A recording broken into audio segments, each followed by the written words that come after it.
Good day, ladies, gentlemen, and everything in between. You probably know me. My name is Aiden Bicknell. I am in your world history class.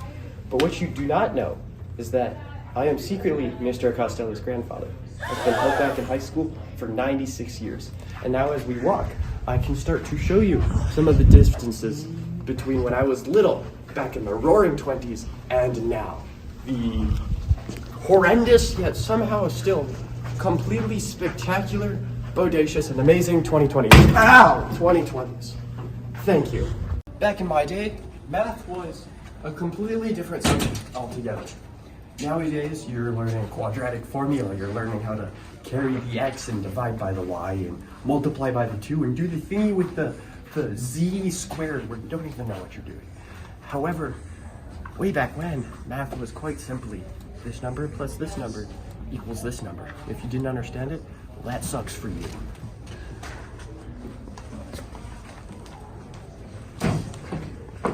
That's a new hole. Here we are, in the roaring 20s. It's a wonderful time to be me, Mr. Costello's grandfather. Indeed, I am superb in every way. You know, I just started high school. I'm feeling great. One thing I don't get though is the math. Math is a little risky, but it's just addition, subtraction, the whole that sort of thing. It's pretty standard. There's no algebra or anything yet. Quite yet, of course that is. All these fancy people. What was I talking about?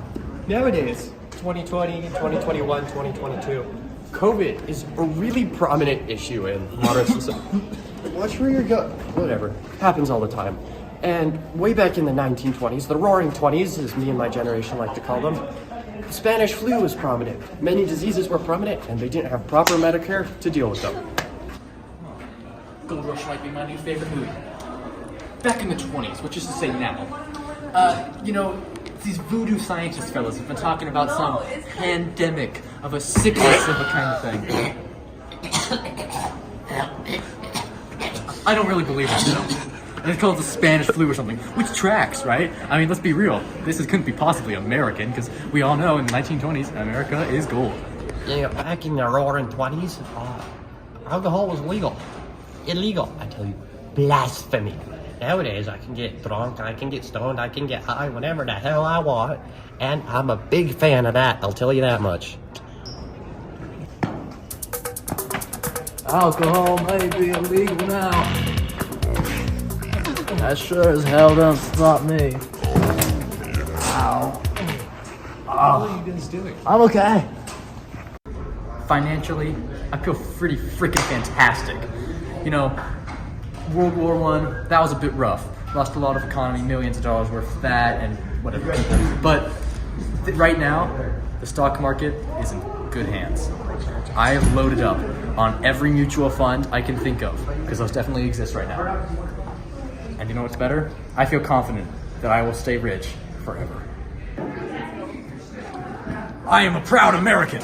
I believe in our one true form of government that works. And that is capitalism. Do you hear that?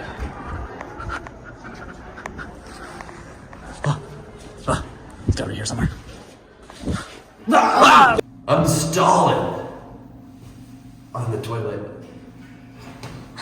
In the 1910s and 20s, the Red Scare was a frequent issue. They had to read about it. Oh, ha! Take that, economy! Our economy will never crash! Ow! Okay, I regret what I said a long time ago about the communism in our country and the economy. You see, I thought the economy would never die. Then along came the Great Depression. Well, the Great Depression meant it was depressing. That's all I have to say.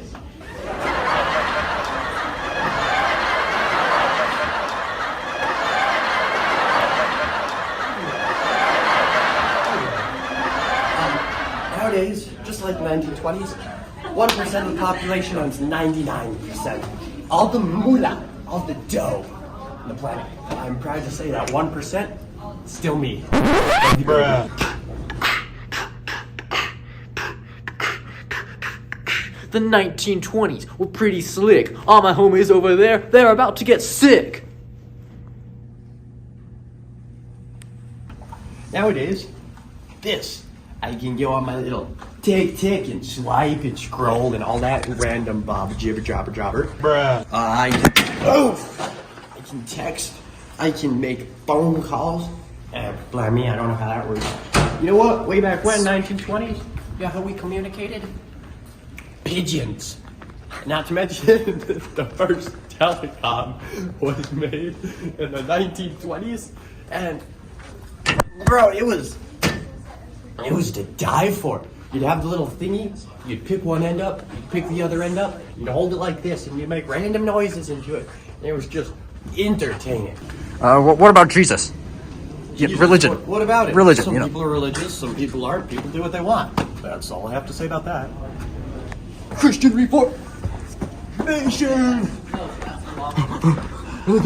Religion is pretty relevant in the 1920s, as you will find. There was a great Christian Reformation that led to an increase, you can keep walking by the way, in the belief of Christianity and all that, which hadn't been felt since the First Great Awakening in American culture, and you know that sort of that changed from the 1920s.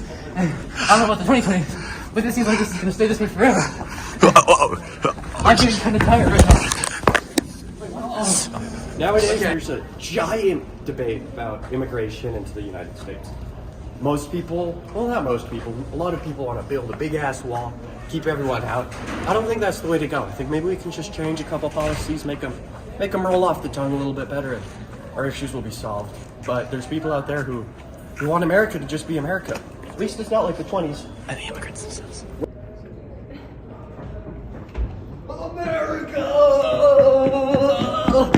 In the 1920s, America was, not too lenient on immigration. Nowadays, Hollywood, the movies, dominated by blockbusters, Top Gun, Despicable Me, any other movies I can think about. But people just love to spend money on movies. Personally, I'm a big fan of the good movie. Not a big fan of spending good money.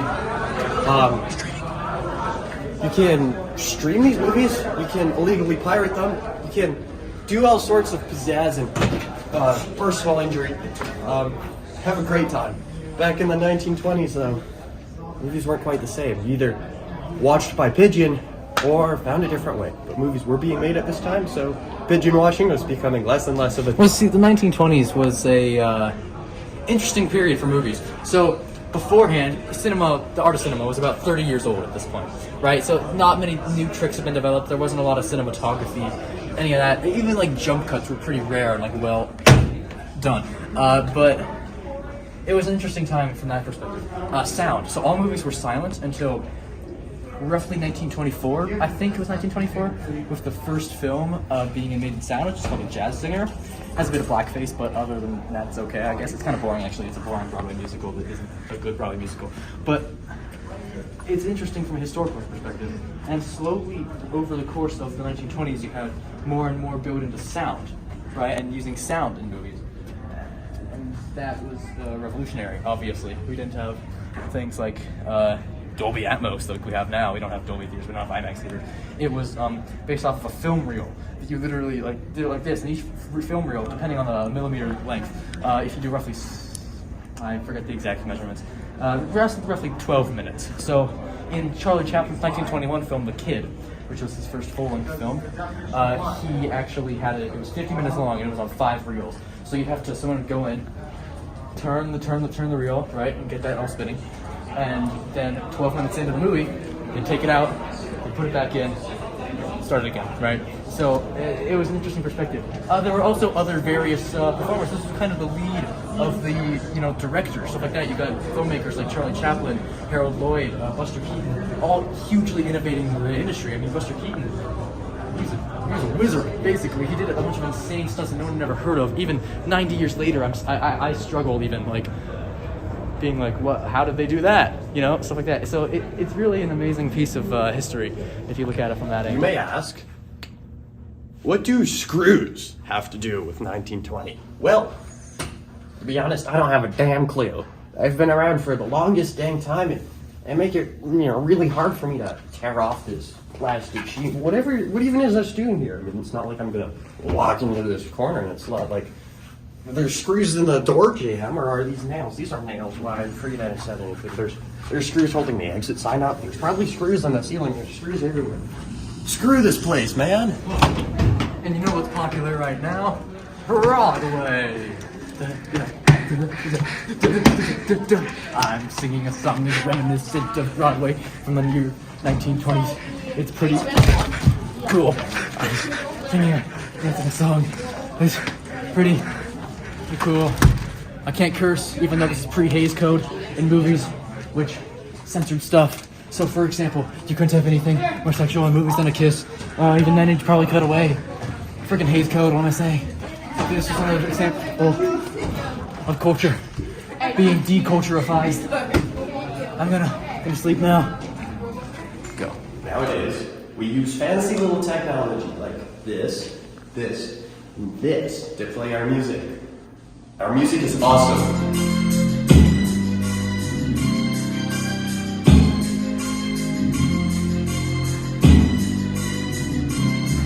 As I walk through the valley where I harvest my grain, I take a look at my wife and realize she's very plain. But that's just perfect for an Amish like me. You know I shun fancy things like electricity. You know what they used in the 1920s to listen to music? Not this, not anything. But this! You see, we may not have these fancy AirPod doodads, but we got radio, baby. Hey, I'm a cop. You're playing your radio too loud, son. Oh, Turn no. that down. Ah, sorry, officer.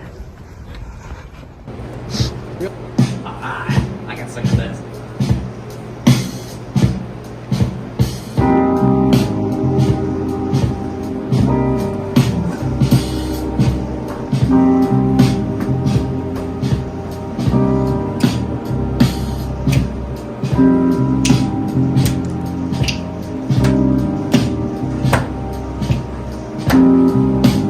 Back in the 1920s, 1917 was when World War I ended.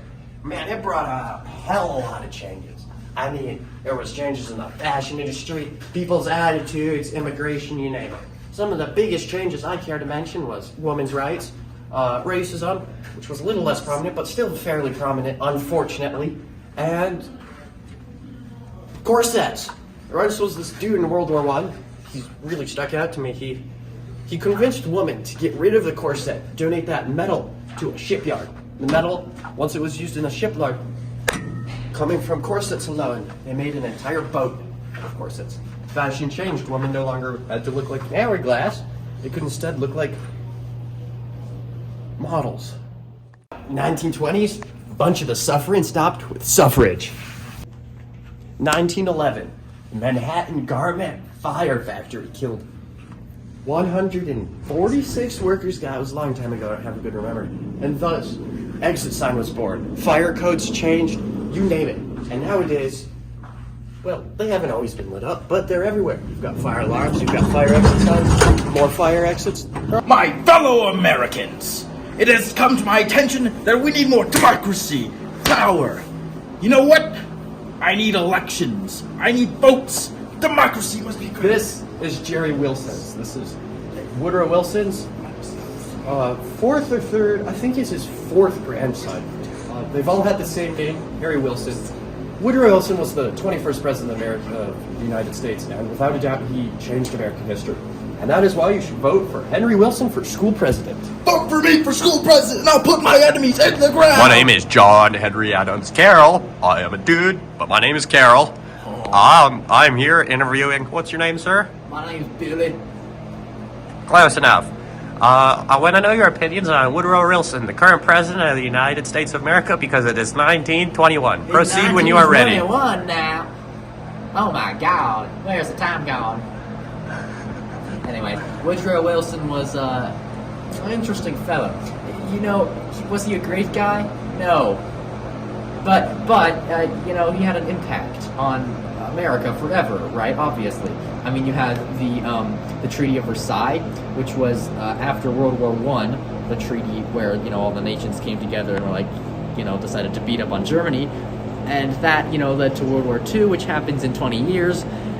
Well, You think there's going to be another World War? Why would there be another World War? We're at peace now. Everyone's happy.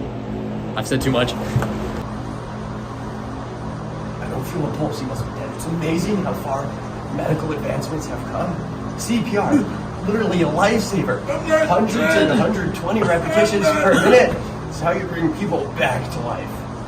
Well, he's a goner. Oh my god, the devil done smited him away. Remember the incantations. May the Lord have mercy on your soul if he do so decree. Yeah, I think he's dead. It's a bummer medical advances aren't very good in the 1920s. Because something like that is, not realistic per se. That was an exaggeration. But, it goes to show how far we've come as humanity. Oh, shut up, you're dead. Plastic is a real issue in our society. We got some plastic here. Looks like a plant. Snap, we got some plastic here. It's all over the oceans too. Hell, even my recording device is made out of plastic. And, well, as some models, some actors are doing their part to clean up the plastic in the ocean by storing it in their faces, it's still not enough. We need to tackle this plastic problem. See, plastic wasn't an issue in the 1920s. Look at this. Who needs a plastic plant?